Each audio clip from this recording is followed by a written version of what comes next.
Di awal episode 4 ini, diperlihatkan seorang peserta yang terlihat buru-buru dan diajak oleh salah satu staf ke sebuah tempat. Staf lain yang melihat mereka berdua di CCTV langsung replying adegan mereka berdua lewat. Dan hal ini tanpa diketahui oleh staf lain. Sepertinya mereka menyimpan sesuatu. Para pemain yang menyelesaikan permainan kedua tadi mulai turun kembali. Bang Jabrik berterima kasih kepada Ryung karena telah membantunya di permainan kedua tadi. Si kakek juga berterima kasih kepada Gihun karena Gihun menciptakan suatu cara dari permainan kedua tadi. Karena Gihun, kakek ini masih bisa bertahan hidup. Sangwo dan Ali akhirnya bisa bertemu dengan Gihun dan si kakek lagi. Mereka bersyukur karena masih bisa selamat dari game kedua tadi. Sangwo juga meminta maaf karena seharusnya ia telah memerintahkan mereka untuk memilih gambar yang berbeda. Gihun mewajari hal itu karena Sangwo juga tidak tahu isi dari game kedua tadi. Pengumuman dari game kedua pun dimulai.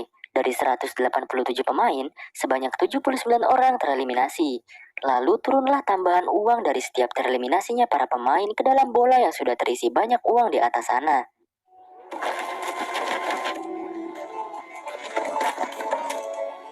Uang yang terakumulasi pada game kedua adalah 7,9 miliar won. Dan total hadiah yang terakumulasi hingga saat ini adalah 34,8 miliar won. Dan film pun dimulai.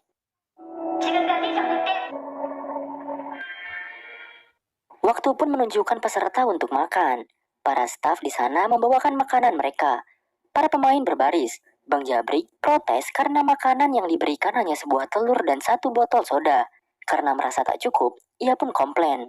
Tapi para staf tak menjawab apa yang ia katakan. Ryung yang mulai bergabung dengan tim Bang Jabrik membisikkan sesuatu kepadanya. Dan ternyata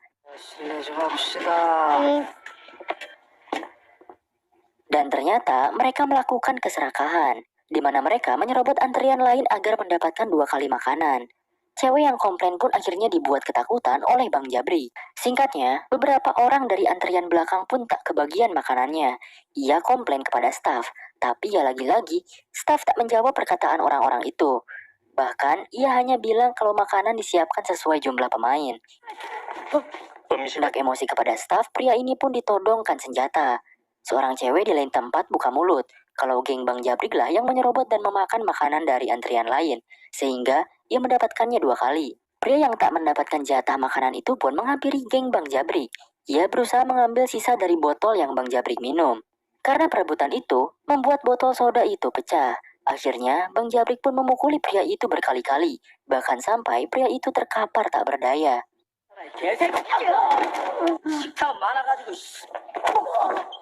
Orang-orang di sana hanya bisa melihat pria itu dipukuli termasuk Saebyok yang sudah tahu sifat licik si Jabrik ketua gangster ini. Dan para staf pun hanya diam. Sangwo yang ngecek keadaan pria itu bilang kepada Gihun bahwa pria itu telah tewas. Gihun berusaha memastikan sendiri dan benar saja pria itu tewas dipukuli si Jabrik. Gihun akhirnya bilang dengan emosi kepada para staf kalau pria itu telah mati.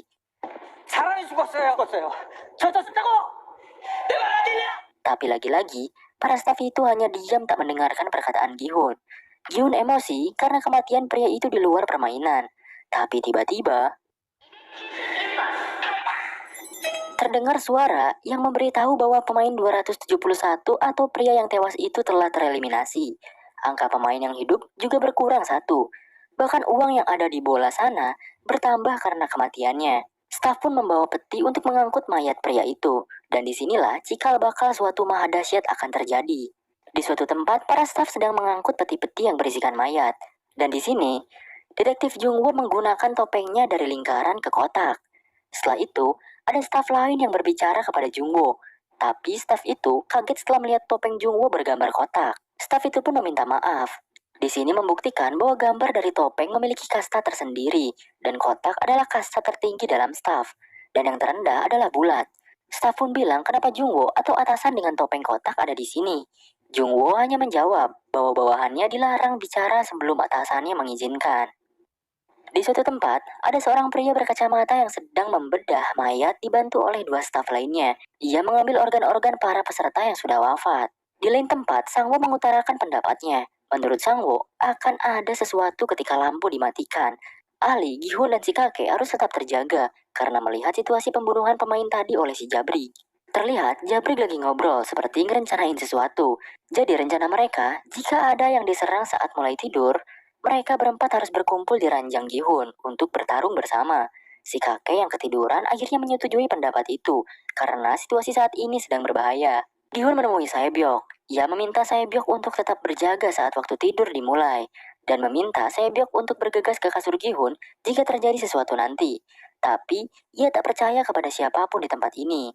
Di tempat lain, si pria berkacamata yang lagi membedah organ, si pria kacamata ini sebenarnya bersekongkol dengan beberapa staf di sana. Pria ini meminta spoiler permainan selanjutnya kepada staf itu. Si staf memberikan telur dan menjelaskan bahwa mereka sengaja memberi sedikit makanan untuk membuat orang-orang berkelahi. Mereka akan menyingkirkan yang lemah sebelum permainan berikutnya dimulai. Staf pun menyarankan agar pria berkacamata itu, atau kita sebut saja dokter lah, susah amat gue ngomongnya, menyarankan si dokter itu untuk bergabung dengan tim yang paling kuat di sana. Singkatnya, si dokter ini mencari tim terkuat di sana. Ia pun melihat geng Bang Jabrik saat itu. Dan akhirnya, ia meminta buat join gengnya si Jabrik ini. 같은 편에. 계속 감기 걸리면 주사라도 Awalnya si dokter ini dicepuin sama geng Jabrik. Tapi si Jabrik dibisiki oleh dokter ini bahwa ia tahu permainan yang akan dilakukan selanjutnya. Detektif Jungwo yang memakai topeng kotak pun terlihat cukup bebas. Di sana, para petugas, pasukan, dan pekerja diharap menuju posisi masing-masing karena game akan dimulai. Sedikit penjelasan ya, jadi sebenarnya para pemain belum tahu kalau setelah waktu tidur nanti akan ada game spesial.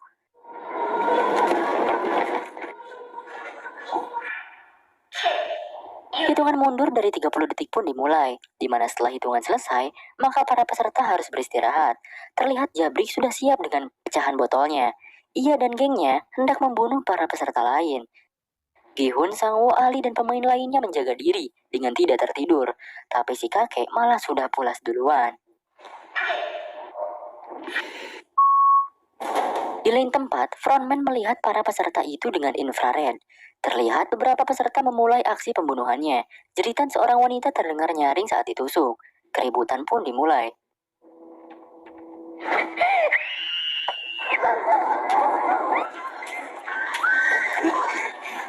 Frontman memerintahkan permainan spesial ini untuk dimulai. Lampu juga mulai berkedip-kedip. Beberapa kasur mulai berjatuhan. Hal ini membuat kericuhan massal. Teriakan di mana-mana dan cukup banyak orang terbunuh. Tim Gihun yang sudah memprediksi hal ini berusaha berkumpul kembali. Saebyok malah ditikam oleh salah satu pemain lain. Si Jabrik yang tahu keberadaan Saebyok langsung menghajarnya. Tapi Saebyok bisa melawan karena membawa pisau dan melukai si Jabrik hingga robek.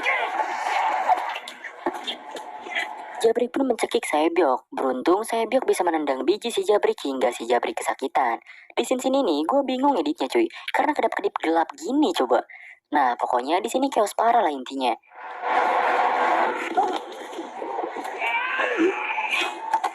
Gihun yang hampir dibunuh pemain lain dan digebuki besi oleh pemain itu dibantu Sangwoo. Sangwoo mengambil besinya dan memukuli pemain tersebut.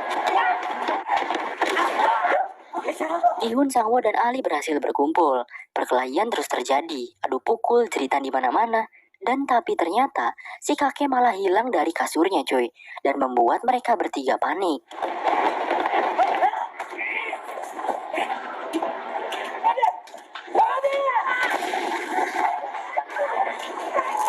Sumpah cuy, gue deg-degan nonton bagian ini ya.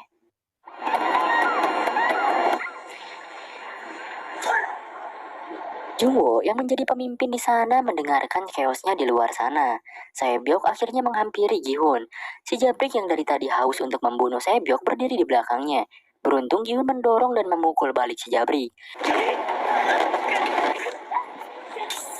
Kedatangan Sangwoo sangat berarti di sini. Ia membantu perkelahian dengan gengnya si Jabrik ini. Bahkan Ali yang datang membawa besi yang jauh lebih besar membuat geng si Jabrik ketar-ketir. 너도 좋잖아. Tiba-tiba saja, si kakek dengan suara yang seadanya pun memohon kepada semuanya untuk berhenti saling membunuh.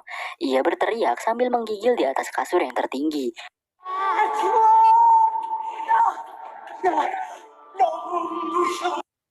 Frontman yang melihat si kakek itu teriak-teriak akhirnya menyelesaikan permainannya, di mana para staf mulai memasuki kawasan peserta dan menghentikan kiamat gila ini. Staf pun memeriksa sajam yang mereka bawa. Jungwo memimpin memerintah peserta untuk menjatuhkan barang-barangnya.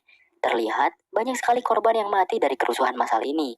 Jungwo diam-diam berbicara kepada Gihun. Ia bertanya apakah ada pemain bernama Huang Inho di sana. Gihun menjawab bahwa pemain tak saling mengenal satu sama lain. Dengan sangat-sangat bingung, Gihun pun memikirkan apa yang ditanyakan oleh staf itu. Dan kenapa ia berbicara dengan peserta, padahal staf kan pada cuek-cuek semua gitu. Singkatnya, tim Gihun pun berkumpul. Gihun menyarankan untuk saling berkenalan satu sama lain. Di sini kita tahu kepanjangan Ali adalah Ali Abdul. Ia dari Pakistan cuy katanya. Letak posisinya ada di atas India. Saat Gihun menanyakan nama si kakek yang terlihat masih ketakutan, ia tak menjawab pertanyaan Gihun karena lupa akan namanya. Gihun pun mewajari hal itu karena saat sedang trauma dan panik, ia juga sering lupa alamat rumahnya. Di tempat lain, Jabrik yang entah paha atau perutnya yang sobek sedang dijahit oleh si dokter. Ryung menyindir dokter itu bahwa ia bisa kesini karena kebangkrutannya. Dari permainan tadi ada 27 orang yang tewas, sehingga sisa pemain hanya 80 orang saja. Setelah itu, Ryung malah ngegodain si Jabrik. Ia ngajak Wik-Wik di kamar mandi nanti. Dan benar saja, kelakuan itu pun dilakukan. Intinya di sini si Jabrik berjanji sama Ryung kalau mereka bakal menangin semua gamenya bersama dan pulang dari sini bersama-sama juga cuy. Ketika waktu istirahat tiba, Jungwoo mulai mengetik beberapa materi penting yang ia alami. Ia juga mengirimkan kode Morse. Singkat cerita, para pemain mulai bangun dari tidurnya. Gihun merasa khawatir kepada si kakek karena ia sama sekali tak tidur. Kakek itu meminta maaf karena ia tak bisa membantu banyak. Maka dari itu, sebagai gantinya ia berjaga untuk mereka agar tidurnya aman. Instruksi pun mulai terdengar bahwa permainan ketiga akan dimulai. Jadi permainan tadi adalah permainan spesial ya cuy. Staf pun mulai bersiap dan keluar dari kamarnya. Saat ini Jungwoo menggunakan topeng gambar lingkaran. Para pemain pun dikumpulkan di suatu tempat. Permainan kali ini harus membentuk tim, di mana setiap tim 10 orang. Bang Jabrik menyuruh rekannya untuk mengumpulkan orang-orang yang kuat.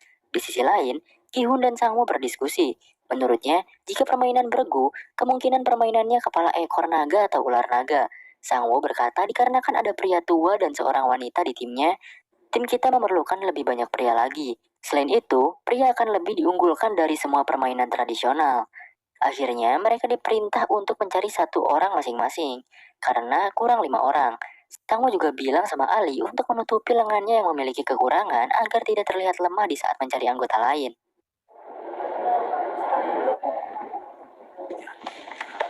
Mereka berlima pun mulai mencari-cari. Terlihat si kakek yang sepertinya terlihat tidak ada yang tertarik untuk gabung sama si kakek. Kebetulan Ali pun mendapatkan satu orang. Sangwo mengajak seorang pria. Awalnya ia mau, tapi setelah tahu kalau ia harus mengajak istrinya, Sangwo pun menolaknya. Gihun mendapatkan satu orang. Di sisi lain, ada drama di tengah-tengah keramaian, yaitu Ryung dengan si Jabrik. Ryung mempertanyakan kenapa Jabrik gak masukin dirinya ke timnya. Jabrik pun beralasan kalau timnya udah penuh. Abis game ini selesai nanti, Ryung bisa balik lagi ke Jabrik. Akhirnya Jabrik pun mendorong Ryung karena terus memohon. Ryung pun sakit hati dan bilang akan membunuh Jabrik nantinya. Di sisi lain, Saebyok mengajak seorang wanita yang sedang gabut. Sangwo cukup kecewa dengan orang-orang yang dibawa oleh rekannya. Bahkan si kakek tak dapat membawa orang lain untuk join grupnya. Bahkan ia juga agak kecewa karena Saebyok malah membawa seorang wanita. Gihun pun bilang bahwa kita harus mencari satu orang lagi. Tapi karena timnya lemah tak akan ada yang mau bergabung. Lalu tiba-tiba saja, Ryung akhirnya join ke grup mereka. Ya walaupun Sangwoo agak kecewa karena cewek lagi yang ia dapatkan. Karena waktu sudah habis, mereka pun dibawa ke sebuah tempat untuk memulai permainannya.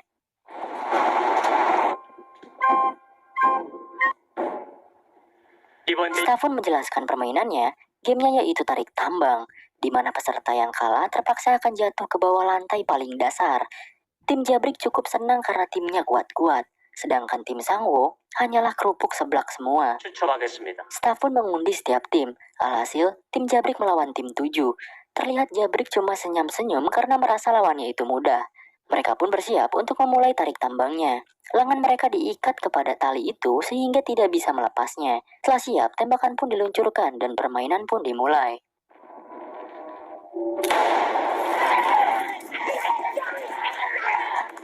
Karena kekuatan dari tim Jabrik kuat, maka ia memenangkan gamenya dengan cukup mudah.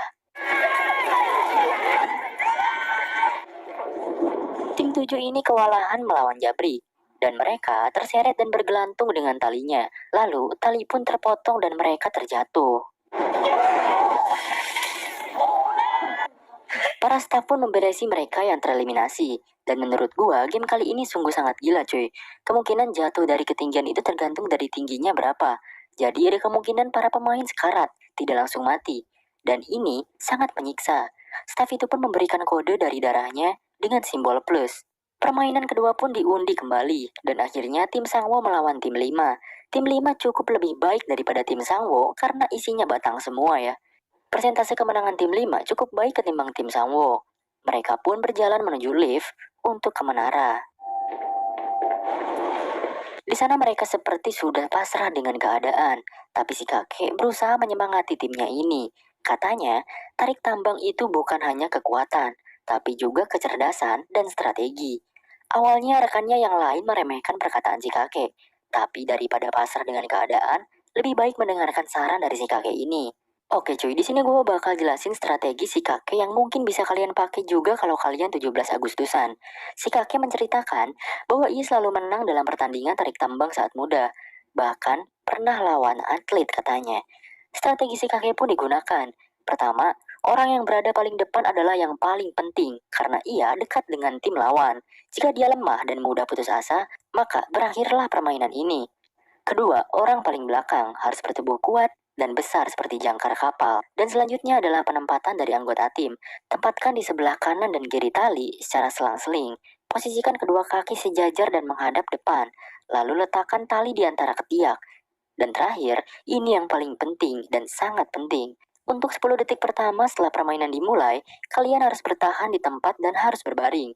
Dorong perut bagian bawah ke langit dan dorong kepala kalian ke belakang.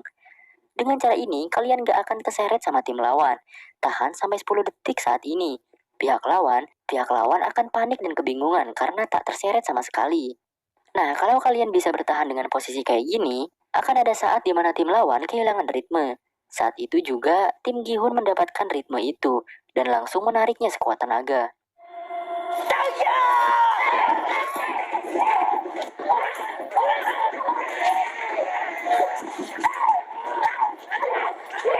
Mereka berhasil membuat lawan kepanikan dan hampir menyentuh garis akhir, tapi lawan itu juga cukup kuat.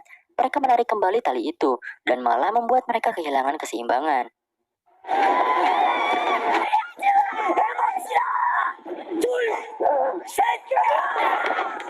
Dan episode keempat film Squid Games pun selesai. Tim Gion menggunakan strategi yang diberikan oleh si kakek dan itu pure berhasil. Tapi mereka terlihat kewalahan dan malah ingin melepaskan talinya beberapa detik. Apa sih sebenarnya yang akan mereka lakukan? Akankah mereka punya cara lain, strategi lain, atau mereka malah wafat bebarengan di game ini? Lanjut episode 5 aja cuy.